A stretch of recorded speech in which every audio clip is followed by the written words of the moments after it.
Oral cancers కానివ్వండి, lung cancer కానివ్వండి, లేకపోతే మనకి మగవాళ్ళగా అయితే కనుక ప్రోస్టేట్ కానివ్వండి, లేడీస్ అయితే మ్యామో ఇది బ్రెస్ట్ క్యాన్సర్ కానివ్వండి, ఇలాగే సర్విక్స్ కానివ్వండి, ఇలాగే గర్భాశయం క్యాన్సర్ కానివ్వండి, ఇలాంటివి ఎన్నో ఉన్నాయి.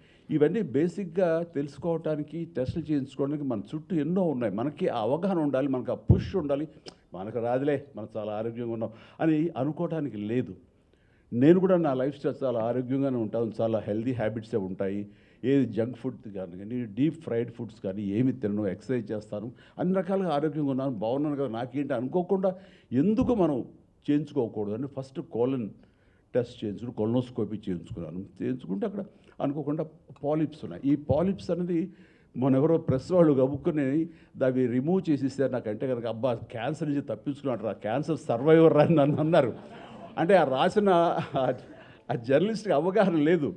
నేను అవి బయాప్సీలో అది మ్యాలిగ్నెంట్ అయి ఉండొచ్చు, లేదా బినైన్ అయి ఉండొచ్చు, ఎవరు అయి ఉండొచ్చు, అది ఏది కాకపోవచ్చు అది. సో 1% ఛాన్స్ కూడా తీసుకోకూడదని నేను తీసుకున్నందుకు అక్కడ ఆ పాలిప్స్ రిమూవ్ చేశారు. క్లీన్ ఆఫ్టర్ మళ్ళీ 3-4 ఇయర్స్ తర్వాత మళ్ళీ వెళ్ళాల్సి వస్తే కనుక వెళతాను, చేయించుకుంటాను. అదేవిధంగా ప్రోస్టేట్ సంబంధించి పిఎస్ఏ టెస్టులు చేయించుకోవడం అనేది నేను రెగ్యులర్గా చేయించుకుంటూ ఉంటాను అనమాట. ఇది ఎందుకు చేయించుకున్నానంటే ఇంత హెల్తీగా ఉన్నాం కదా, మనకి ఏం ఉండదు అనే నిర్లక్ష్య ధోరణి ఎక్కువ మందికి క్యాన్సర్ వచ్చే అవకాశాలని వస్తున్నాయి.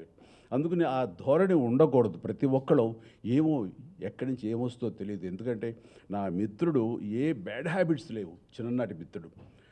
అతను వచ్చిన సడన్గా నాకు లంగ్ క్యాన్సర్ వచ్చింది, లంగ్లో ప్యాచెస్ కనబడుతాయని చెప్పారు డాక్టర్లని. అదే ఎట్లాగా వచ్చింది అని, నీకేం బ్యాడ్ హ్యాబిట్స్ ఏం లేవు కదా, నువ్వు స్మోకరు కాదు, ఏ రకమైనటువంటి ఇవి లేవు, లంగ్ ఎందుకు వచ్చింది, మంచి అట్మాస్ఫియర్లోనే పల్లెటూరులో హాయిగా మంచి క్లైమేట్లోనే ఉంటుంటావు కదా వెదర్లో, ఎందుకు వచ్చిందంటే ఏమో తెలియదు అన్నాడు. ఒక్కోసారి ఎందుకు వస్తుందో తెలియదు, జెనెటిక్స్గా జెనెటిక్గా పెద్దల నుంచి రావచ్చు, అలాంటి అవకాశాలు ఉన్నప్పుడు అది వచ్చినటువంటి వాటిని తన బాడీని తను విన్నాడు. లేదంటే తన డాక్టర్ మిత్రుల దగ్గరికి వెళ్ళి నాకు దగ్గు వస్తానే ఉంది, దగ్గు తగ్గట్లేదు, ఆయాసంగా ఉంటుంది, ఎన్ని మందులు వేసుకున్నా తగ్గటలేదు అంటే, ఇన్ని మందులు వేసుకున్నా తగ్గటలేదు అంటే దీన్ని తేలిగ్గా తీసుకోకూడదు అంటూ ఆ డాక్టర్ మిత్రుడు వాడు నా స్నేహితుడు తను వేసిన లంగ్ సంబంధించినటువంటి సిటీ స్కాను అండ్ ఎక్స్రేలు తీసిన తర్వాత ఎక్కడో ప్యాచెస్ కనిపించినాయి, వెంటనే వెళ్ళిపో అంటూ హైదరాబాద్ పంపిస్తే నేను అతన్ని హాస్పిటల్లో నేను ట్రీట్మెంట్ అది చూపించడం